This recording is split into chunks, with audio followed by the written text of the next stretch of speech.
Hello and welcome back to the second part in our dynamic bone integration for Uma. So as you can see here, I'm in Blender 2.79 because we're going to have a look at making a dynamic ponytail. Now the difference from the moving body parts we had in the last episode is that for this one we need to add extra bones to our model.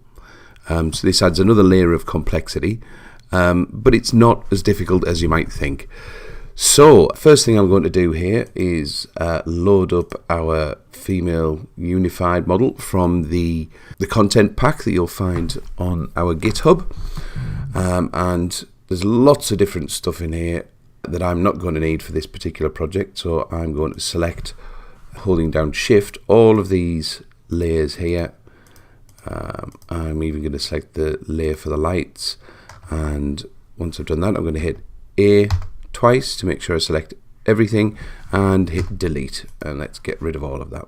And you can see our hierarchy is a lot less complicated now. Let's have a look at our mesh. So obviously there's no lights. I'm going to quickly add a lamp and say I want a hemi just so we can see things, and let's get rid of these eyelashes as well, purely because I don't need them. Right, okay, so we're down to a base, human, and a rig. So if you look in the description to this video, you will see a link to an OBJ file which I've provided for this, and all it is the ponytail from the Uma package, but I've stripped it down and prepared it so it's ready for us to do some modeling with. So I'm going to quickly say file, import, and let's bring in an OBJ, and in here I have my ponytail OBJ file. Let's import that, and you can see what we have there. Straightforward stuff. It's what we've used before. It's got some lovely, horrible Blender 2.79 alpha going on here, but don't worry about that. That's not what we're interested in. We're going to look at rigging this hair. So the first thing I'm going to do is hit 5 and hit 3 so I get a side view of our model, and let's just pan this over. So first let's hold down shift and activate our bone layer. There we are, so we can see both. I'm quickly going to let's have a look. Let's select the rig, move over to this skeleton options and change this to octahedral just so I can see what's going on. And I'm going to attach my rig to this rig. So let's have a little look through the skeleton here. First thing, let's switch into edit mode, and let's hunt through the rig. So I have my bone rig selected, I hit edit mode, I'm now going through the rig. Let's find neck, head, and what I'm after is this head adjust bone. That's the one I'm going to attach to. Okay, so from head adjust, I make sure I've got head adjust selected, and moving my cursor over here, I'm going to hit E just to extrude a new bone from there. Now this bone, which I'm going to drop just about at the point where I want my motion to work from, this bone is going to be the root bone of all of the bones I'm going to use for my hair. Now this is a simple example. I'm going to have a couple of bones hanging down for the ponytail. I want them to jiggle around, but I may have, say for example, a fringe at the front that I want to jiggle as well. They will also be parented to this bone. So this bone is the one that isn't going to move. It's the root bone of them all. So it's very important you have a root bone to any additional bones you add. And you'll see why later, but it really just helps us organize things. So there's my first bone, and let's just have a look in here. If I look at under head adjust now, you can see I have head adjust 001. I'm just going to change this, and this is my own naming convention I'm going to keep. I'm going to call this hair root. Okay, so any hair set that I make for any other hairstyle, I'm always going to have this hair root bone. So with that selected, again I'm going to hit E to extrude the first bone of a ponytail, and E again to create another one. Now bizarrely, you might have seen there, it's actually extruded some extra copies which I don't want, so let's undo this. Now the reason it does this is beyond me, but I do know how to get around it. It seems that if you have a new bone selected, it tends to extrude from both ends. So I'm simply going to pick this end and extrude from there. And you can see now we just have a single copy. And that's great. Looks good. And let's have a look over here in the hair root, and there are our two bones that we've just added. Again, I'm going to change these names just to keep things sensible. I'm going to call them Pony 01 and let's have Pony 02. Okay, so let's drop back into object mode so we can't break anything. And the next thing we need to do is actually rig this hair model to our skeleton.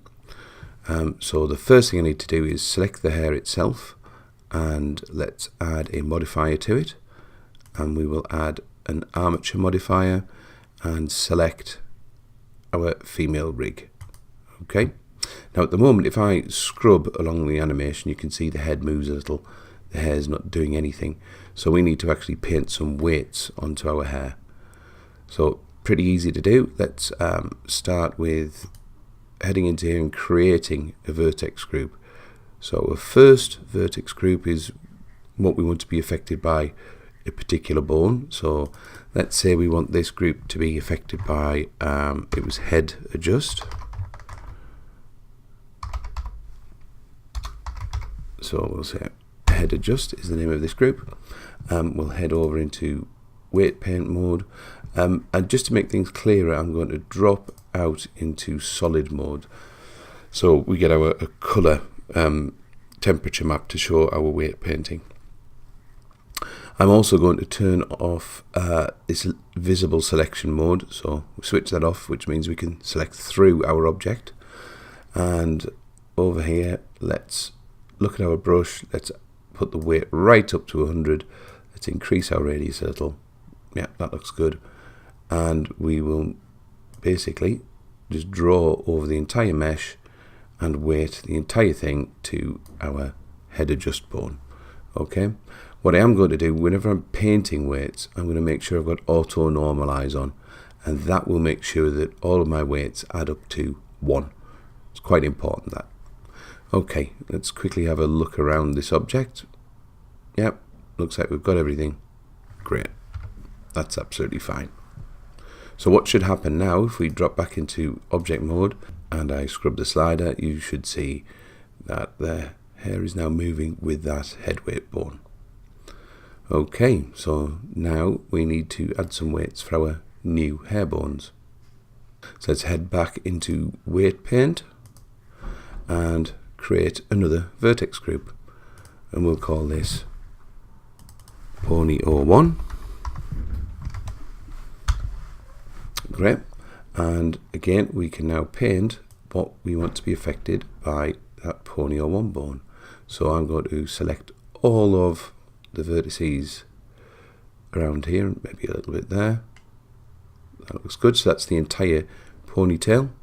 If we flick back to head adjust, you can see that auto normalize has automatically removed that from the head adjust bone, so that's great. So let's make another group. We'll call this one Pony 02 after our other bone. So it's very important that these names match up with the bones. And again, we'll paint this one, and I'll paint to about there. Okay, so we can now see I've got weights for every single bone. Now these have got very harsh intersections in them.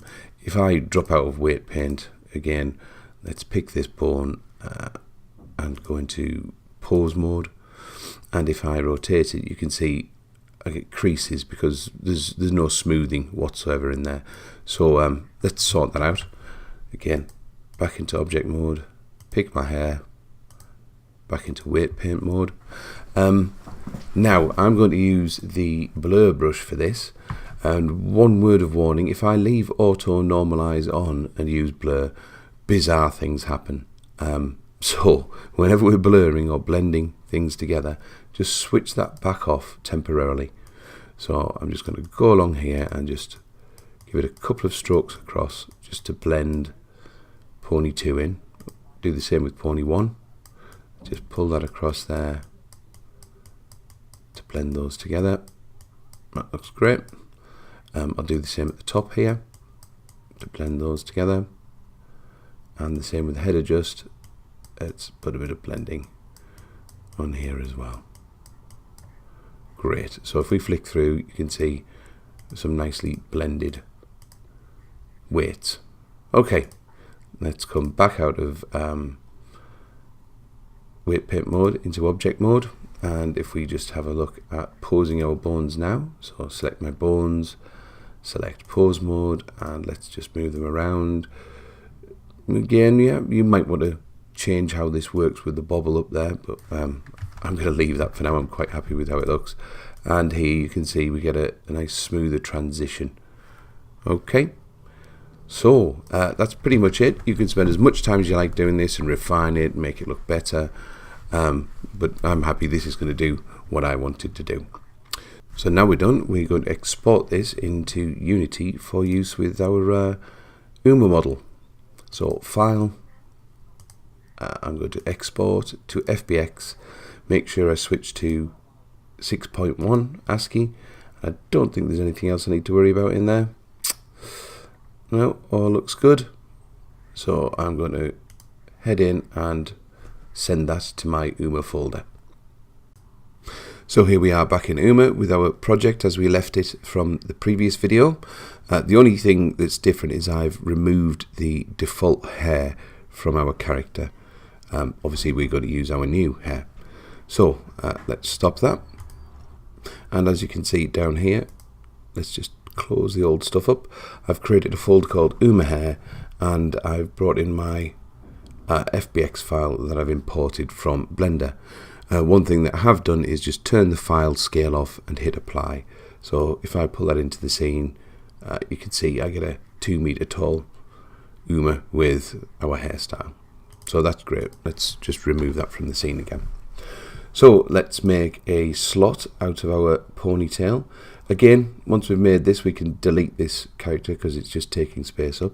So let's bring up our slot builder. And again, in here you can see I've been messing around before, but I'm going to bring in this ponytail dynamic mesh into my slot mesh here. The material I'm going to use, I'm going to pick the UMA mesh hair double-sided. It's a nice shader to use for hair.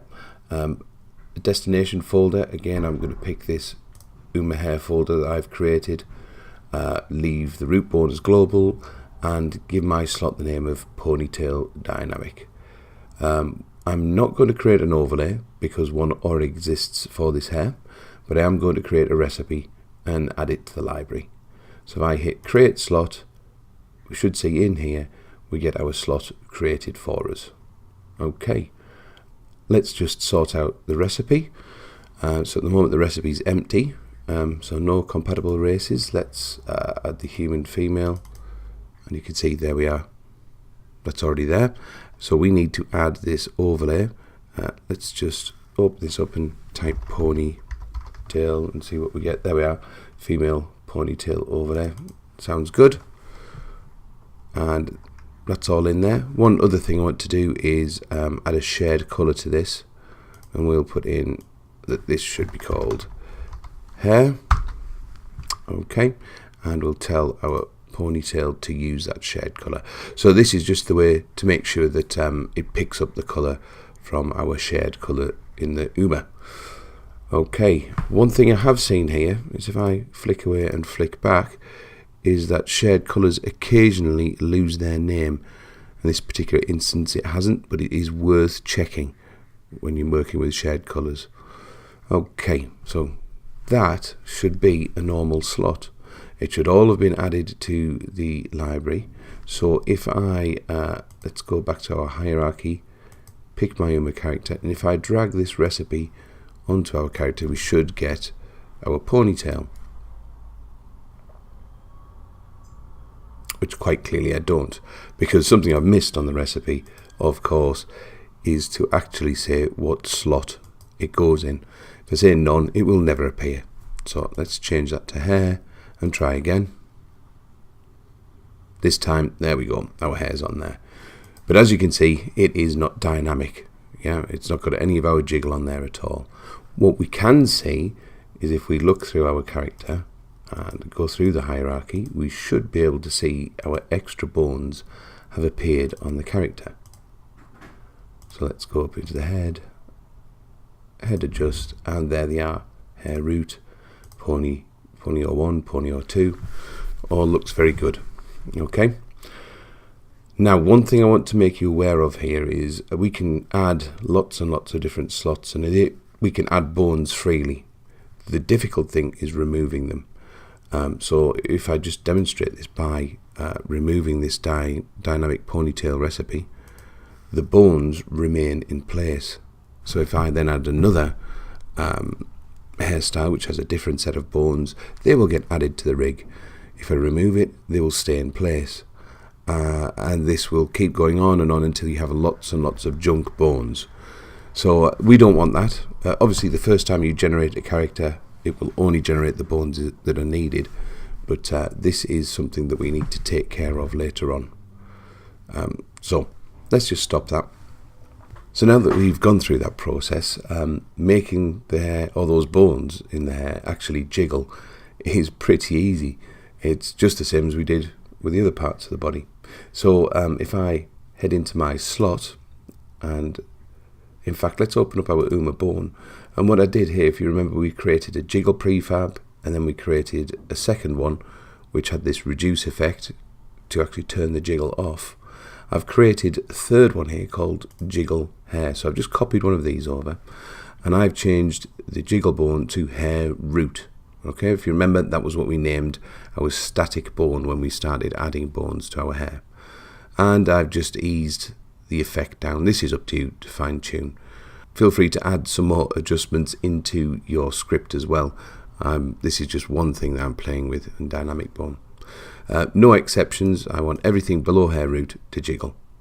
That simple. And just to make sure that this gets fired off when I add this recipe, I'm going to head into the slot. I'm going to open up the slot events, and I'm going to say when character is completed,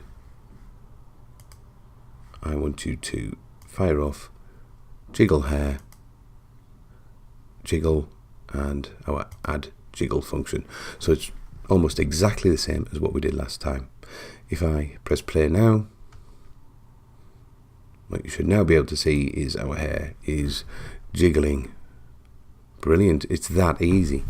Like I say, we do have one other issue that we need to clear up, just to make sure that we can swap all sorts out. But just as a bit of a thought, I've just done it with a ponytail here. You could do this to any item. So if you have a scabbard on your belt, or pouches, or anything holsters, you can actually add a jiggle to those as well, and just make your character look a lot more realistic. Okay, so let's deal with this errant bone problem. Now, this was surprisingly tricky to do. In fact, I had to turn to my friend Jamie, one of the Uma gurus, to actually help me with this, but he very kindly wrote me a script which I've fiddled with and chopped around to make this Uma bone cleaner. If we have a quick look at it, I'm not going to make you type that in. I'll actually provide that in a paste bin link. But what this does, this allows us to feed it requests to remove bones, and it will do so when it is safe to do so. If you start trying to rip bones out of an Uma when it's not in the correct cycle of its creation, if you like, then things just go horribly, horribly wrong.